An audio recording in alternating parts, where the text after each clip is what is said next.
I don't think anybody but Fox will give that to you in a healthy dose every day. But then the news source that the president recommends, Arianna Huffington in the Huffington Post, greeted the buses she paid $250,000 for. Here she is, greeting the people. Welcome.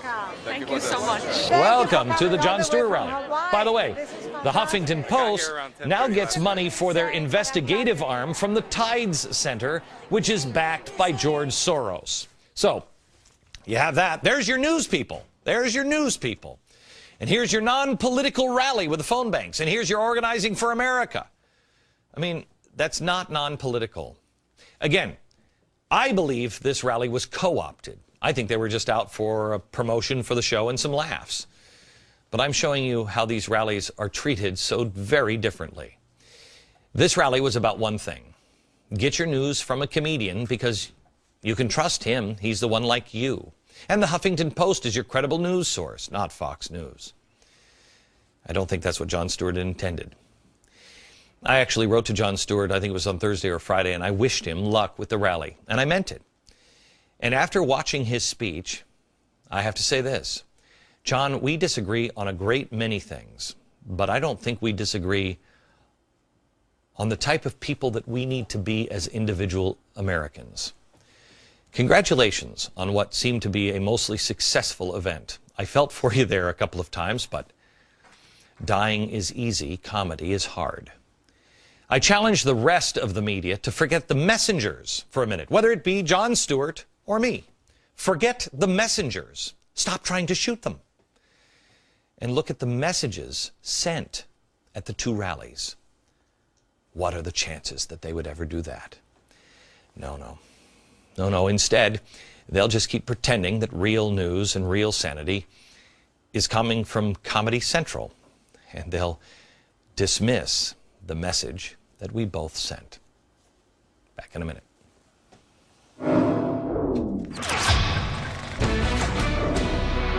We're talking a little bit about the choices that America has to make starting tomorrow. And I want to go back to the rally. That I want to touch on this since no one in the media will cover it. We have a problem with the truth, the whole truth and nothing but the truth in this country.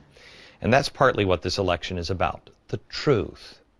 One of the performers in this modern-day free Woodstock on the Mall was a man who, interestingly enough, was introduced by Jon Stewart, a man we haven't seen much of, and a man who I'm a fan of his music. I know he doesn't like that, but I love his music. We haven't seen much of him in the United States for decades. Here he is. You knew him as Cat Stevens.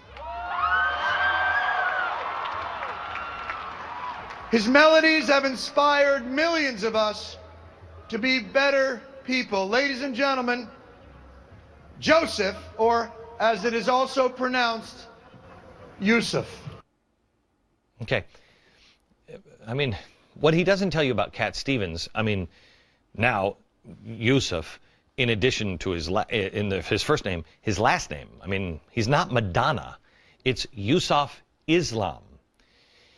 What he also didn't tell you is that Yusuf also apparently agreed with a fatwa, or an Islamic death sentence, on the author Salman Rushdie for writing a book, The Satanic Verses, that was unflattering to Islam. This is 1,000,000 years ago. Now, not a fatwa, not unflattering towards Islam, Cat Stevens, but Islam, the religion. Watch. You don't think that this man deserves to die? Who? Salman Rushdie? Yes. Yes. Okay, I don't know how that's misinterpreted. I mean, Mr. Peace Train seems to be derailing just a bit there. Should we feel better knowing that Yusuf wrote on his website, quote, the accusation that I supported the fatwa, therefore is wholly false and misleading? Well, I don't know, because there's more. They mocked prayers that we had at our rally on Saturday. They mocked the recipients of our awards that were, I mean, amazing. How do you mock that? I don't get that. But to restore sanity, you present Yusuf Islam. And not because of that one line. He was asked about the possibility of attending a demonstration to burn an effigy of Rushdie. Here's what he said. Would you go to a demonstration where you knew that an effigy was going to be burnt? would have hoped that it'd be the real thing, but actually, no, if it's just an effigy, I don't think I'd be that moved to go there. I mean, he also talks about, you know, if he was ordered to by the person in charge of an Islamic State, he would be the executioner. I mean, Yosef, why must we go on hating? Why can't we just all live in bliss? Because out on the edge of darkness, there rides a peace train. Holy roller, you know what I mean? What was it that John said towards the end of the rally? And we can have animus and not be enemies. Yes. I just wish you'd let Yusuf know that, please. Because maybe we can all get together on this. Not being able to distinguish between real racists and Tea Partiers, or real bigots and Juan Williams or Rick Sanchez is an insult. And on that, again, with Jon Stewart, I could not agree more.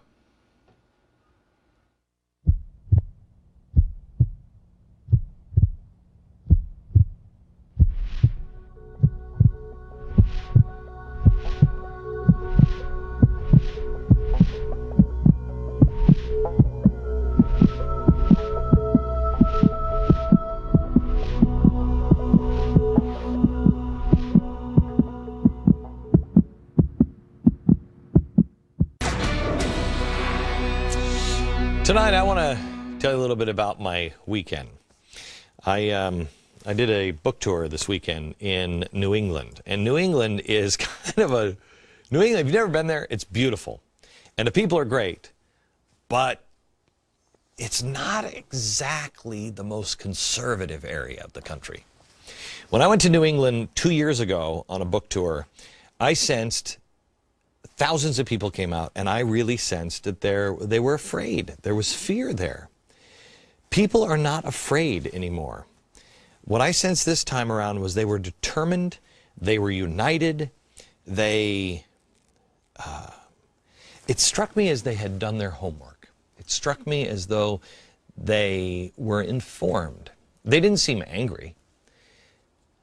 In some ways, I sensed gratitude that they had been woken up. I'm going to show you something I got from a woman. She probably younger than me, but she came up to me and she handed this painting to me. She said, "I want you to have this painting." She said, "I painted it when I was 15 years old." She said, "I gave up on painting, and I also gave up on college years ago because I was diagnosed with muscular dystrophy. Well," she said, "I started watching your show, and you inspired me to pick it up." She said, "I can do it." She picked it all up again. She started to paint again. But she's doing something else as well. She said, "I'm also going back to college." This is the sense that I'm getting from almost everyone, everywhere. Tomorrow, the election is just the beginning, and it is the least about Washington. It is more about who we choose to be. Are we people that say, "Yes, I can," or "No, I just can't"? I am capable, or I am not capable. Tomorrow, people are going to come from all walks of life, and people have changed fundamentally. They're beginning to realize the power that they have as an individual, and that is what dismantles progressivism. But tomorrow, you go out and vote, but then the real work begins. We don't go back to sleep the way we always have in the past. Politicians, you should pay attention. This time, Americans are going to follow through, and we're going to make sure that you do exactly what you told us you were going to do, because we're not a bunch of hillbillies and hicks that are incapable. We're Americans. We're the ones that cross the mountains. And there are all kinds of new mountains to cross, no matter our age, no matter how much time we have left in the past. We're picking up our paintbrushes, and we're picking up our tackle. And we're all going to cross those personal mountains. Because the winning slogan, as I told you before, in 2012, in 2008 it may have been, yes, we can. But the real secret is to empower individuals. The winning slogan for the Republic in 2012 will be, yes, I can. Yes, I can.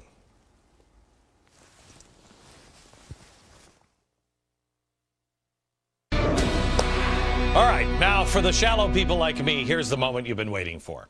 Bill O'Reilly, on Friday's episode of the O'Reilly Factor, he bet me $5,000. He said, I'll give you $5,000 if you come out on stage on Saturday night at the Bold Fresh Tour dressed as Joy Behar. Well, I went to the costume store, and I said I needed a costume for a snobby, elitist, uber-liberal progressive.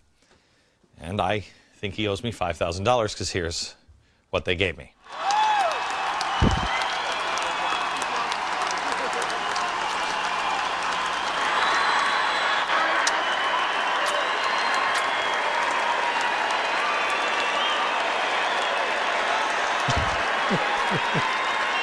Just saying. Pay up, O'Reilly. We'll see you tomorrow. Good night.